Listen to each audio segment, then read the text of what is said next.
Rogan has played exclusive audio from Diddy's recent bail hearing, and Oprah, Ellen, and Jay-Z are all involved.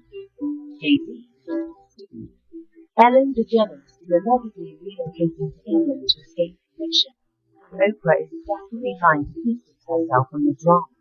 So many horrific accusations involving young singers, young children.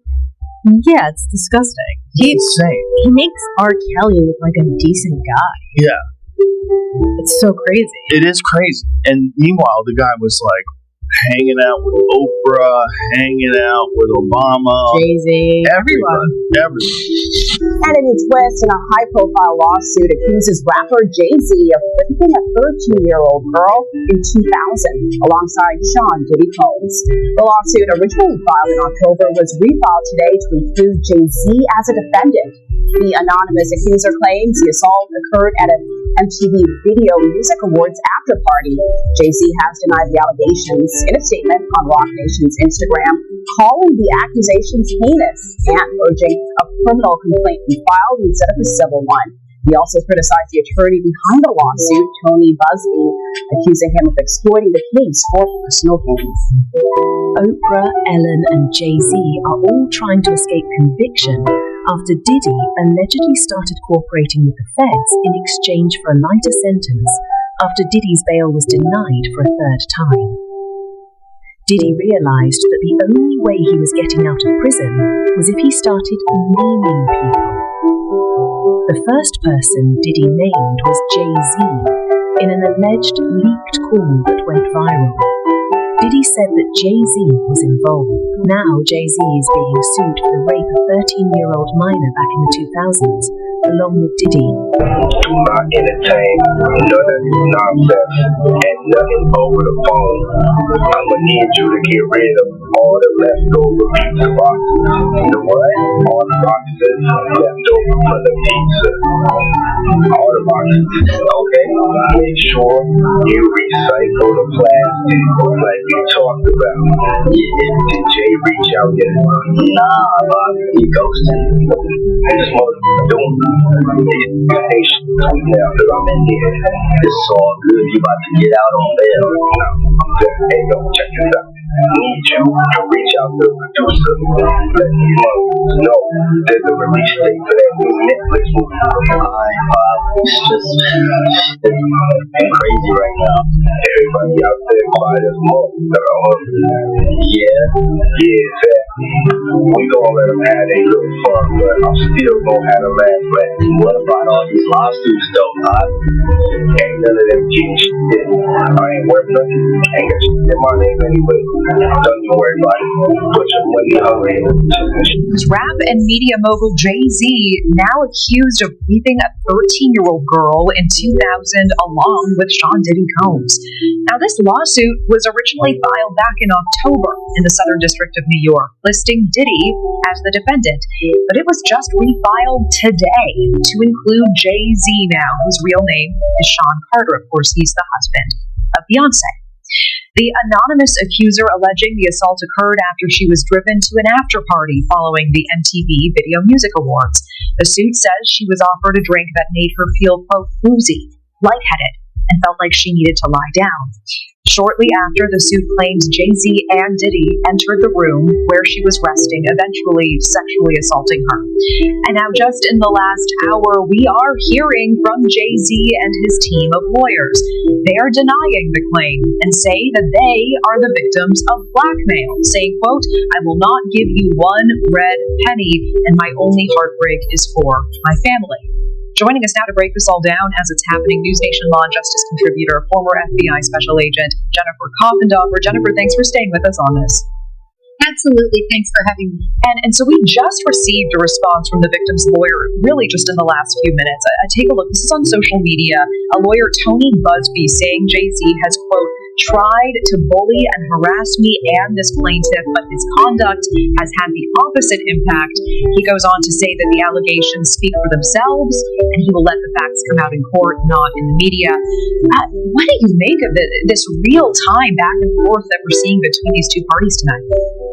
Well, it is interesting, and I think it's because JC came out so strongly and said, listen, I'm going to go after you, and then he filed a suit quickly on the heels of the other suit against Busby and the accuser. So because of that, you're seeing this taunting sort of back and forth in the media.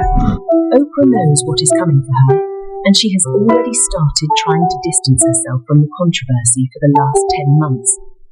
Ever since Diddy's arrest, Oprah was completely silent and didn't say one word about the situation.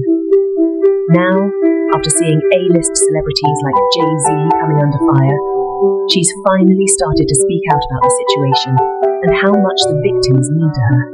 Right, but you haven't kind of spoken yet publicly about what's going on. I think that this is, I'm always trying to look for the rainbow in the cloud, whatever is the silver lining. And this is what I do know for sure. When something this major happens, when you have the fallout, 50 women coming forward, that it's a watershed moment. And what I do believe is actually happening is that, first of all, it's triggering a lot of unreleased pain, repressed anger, guilt, and suffering that a lot of women have had. I happened to be on set with several actresses the other day, and we were filming some things, and they hadn't slept over a period of 2 or 3 days, and I was like, "What is that?" And he said, "Oh, you guys are suffering from PTSD." And when you start talking about it out loud, too, everybody has a story. Everybody has a story, and so I think this is a watershed moment. We'll have lost this moment. I think this is a moment where no matter what business you work in, there have been women who not only had the disease to please, that's a part of it, but who felt that in order to keep my job, in order to keep my position, in order to keep moving forward, I've got to smile, I've got to look the other way, I've got to pretend he didn't say that, I've got to pretend he didn't touch me. I think those days are about to be over. and if it happens to you back in the day, you would say, sometimes you're not even aware of what he just said. Was it really inappropriate? I know you've had a couple moments. Where you just think, what did he just say? Yes, I remember Gail had a moment when she came and said to me, when somebody said, "It's so inappropriate," I was like, "Oh my God, you can sue over that." But no, and all I said was, "What did you say?" And then they repeated it. Yes. Terrible. I mean, you're typing with my 20-something-year-old. Pretend you didn't hear it. Yes. You pretend it's okay. You pretend you didn't know it isn't. You're right, Jeff. You're absolutely right. But a lot of women have been silenced, and I know it's being a victim of child sexual abuse, that when you feel like you cannot be heard, and then other people start speaking out, it makes you feel like, oh, now I can speak out too. Yeah. So You've been speaking about it for years. Admit that Oprah only started to speak out about the situation after Jay-Z's arrest, and is now saying that she didn't have anything to do with Diddy. People close to Diddy have already confirmed that Oprah was hanging out with Diddy. As we peel back the layers of this story, we start to see that Diddy was just one of the predators working behind the scenes. Hollywood is allegedly filled with these predators, and if Diddy goes down, he's going to take all of them down with him. Because you know he was running with Oprah and them. He was running with that whole crew. Weinstein, Oprah, Epstein. He was running with that whole crew. They want to know how we're going to do it, how the public is going to take him. Is the public going to let him back in? And the public is not. The public is already canceling him. I don't believe the industry has canceled him yet. All those people who went to those Diddy parties, not one of them had came out and denounced what he has done. I haven't heard one of them. I have not heard one person denounce. Well, man, let God handle it. Get the hell out of here. Get out of here with that. If that was your daughter, would you let God handle it? All those people, they ain't denounced him. They ain't definitely, they can't come forward and say, yo, I support him. Because it would mess up their brain. It would mess up their brain. Jay-Z. We the only one could call each other Sean. Jay is the only one could call me Sean. I'm the only one could call him Sean. Get the hell out of here. If that ain't no fun boy stuff.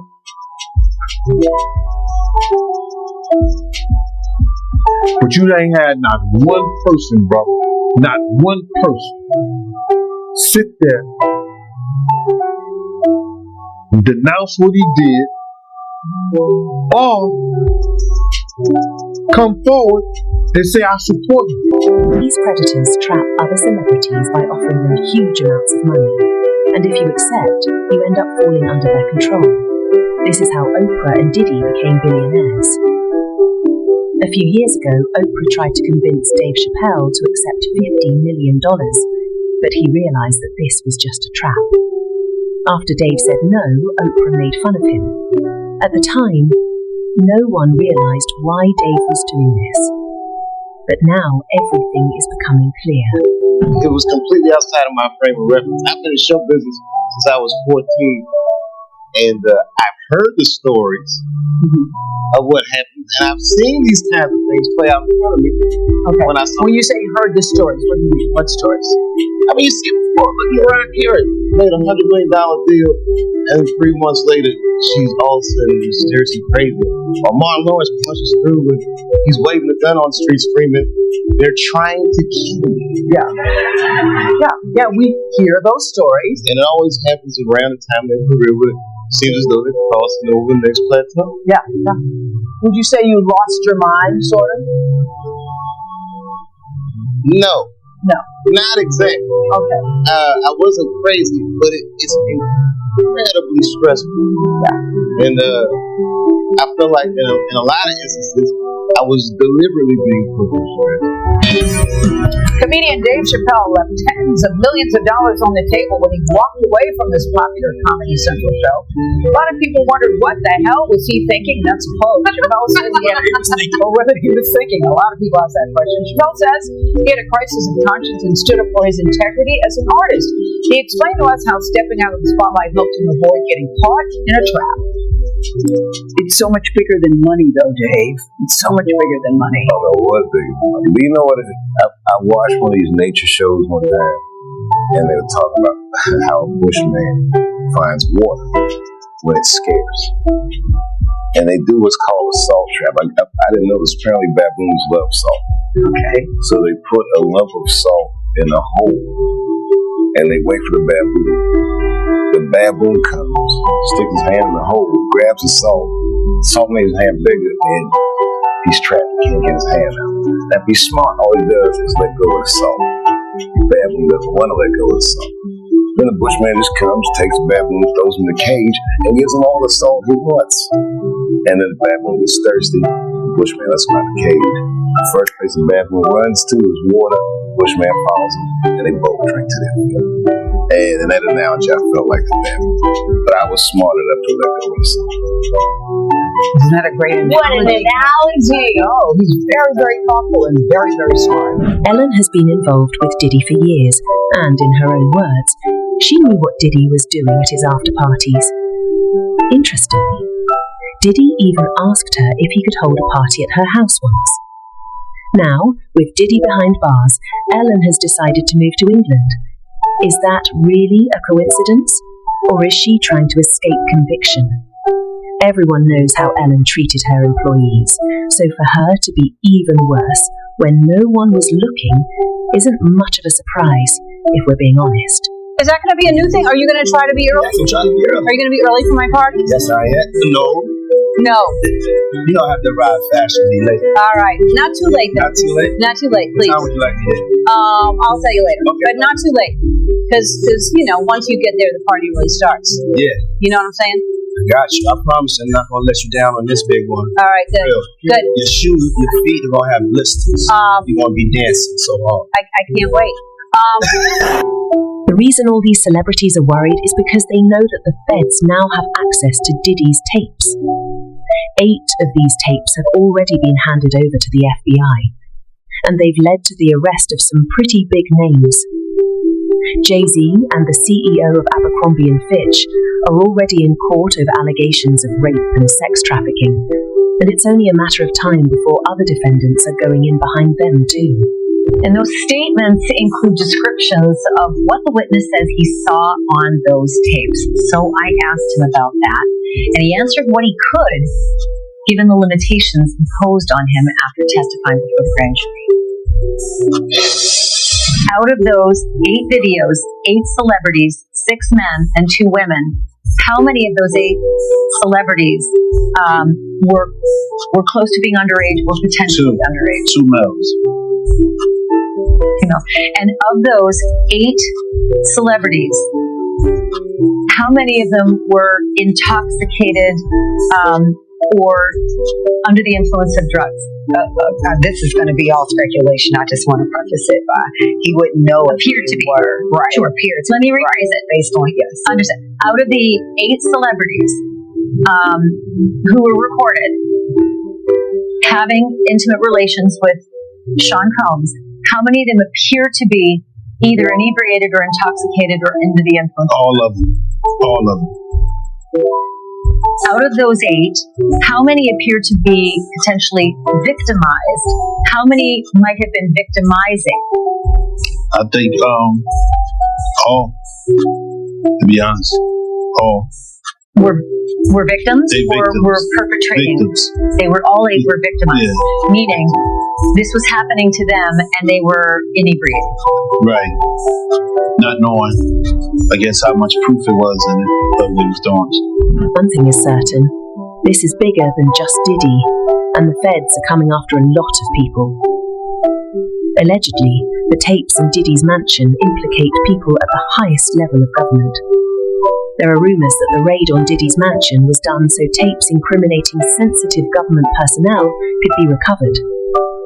This conspiracy goes a lot deeper than what anyone might think, and if Diddy starts confessing, who knows how many people will end up in jail. List celebrities who were victims of Diddy and his ring of sexual predators who are preparing to speak out.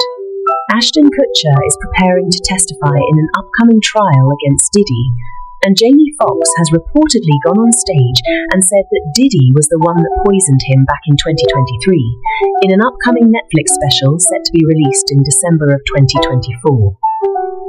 Jamie Foxx names Diddy as the person responsible for his hospitalization. It's important to remember that the feds already had a ton of evidence against Diddy, and that was how they got warrants for the raids at his mansion. They did the raids so other people that were involved with Diddy could be caught too. And now it looks like they're about to start taking these celebrities and politicians. These Oprah, Ellen and Jay-Z's are just a few of the people who have been named in connection with Diddy. So far, allegedly, there are more than 250 victims that have been verified. And every celebrity that went to Diddy's parties was involved in some way. More than 100 new lawsuits have just been filed against Diddy, and almost all of them are related to minors. The new lawsuits were brought by a personal injury lawyer in Houston, Tony Busby, who claims that some of the alleged victims include minors who were abused when they were as young as 9 years old. We tend to name people in these lawsuits. We're not going to do it in interviews. We're not going to do it, without doing our due diligence, because obviously, these types of allegations are very hurtful to people if they're not true, and very hurtful, frankly, if they are true. But if they're true, you shouldn't have been in the room and you shouldn't have been participating. So I anticipate that we're going to start filing lawsuits. It may not be big names at first, but we have a long list of names, and you might imagine in situations like this, that when a victim tells us that this person was in the room or this person participated, we want to do as much due diligence as humanly possible before we file that case. Because in the United States, in almost every state, public filings are in fact public. And, you've named somebody in a lawsuit, the press is going to pick it up, and we're aware of that. So we're going to make sure that we dot our I's and cross our T's. And I expect that there will be some people named in these lawsuits that will raise some eyebrows. Another instance, another minor told allegedly by Sean Combs that he would make him a star, but he needed to visit with him in private about it, away from his parents. Once they were in a private area, allegedly Mr. Combs made the victim perform oral sex upon him. Another incident, an individual 15 years old at the time, flown to New York City to attend a party, was drugged, and then taken into a private room, allegedly in the presence of Mr. Combs, where this female individual, minor, was raped, and then other individuals took turns raping her. Another individual, 26, at the time of the occurrence, was picked up allegedly by Mr. Combs and several other people in a black SUV from the airport, was given one drink in the SUV, and then literally woke up the next day not knowing what had happened, but with pain and damage to both her vagina and her anus, where she was dead. She then went to the hospital. She was missing her underwear and her shoes. Another instance, an individual, this time not a minor, attended a group dinner, allegedly with Sean Combs in Miami. She wasn't drinking because she was pregnant, but whatever she drank at the table, apparently, at least according to her, was laced with something. She blacked out, and she woke up in the same bed, again, allegedly, with Mr. Combs in his mansion in Miami. Her vagina and her anus were torn and sore. What do you think about the involvement of Oprah, Ellen, and Jay-Z in this scandal? Are we finally seeing the hidden truths of Hollywood unravel? Let us know your thoughts in the comments below.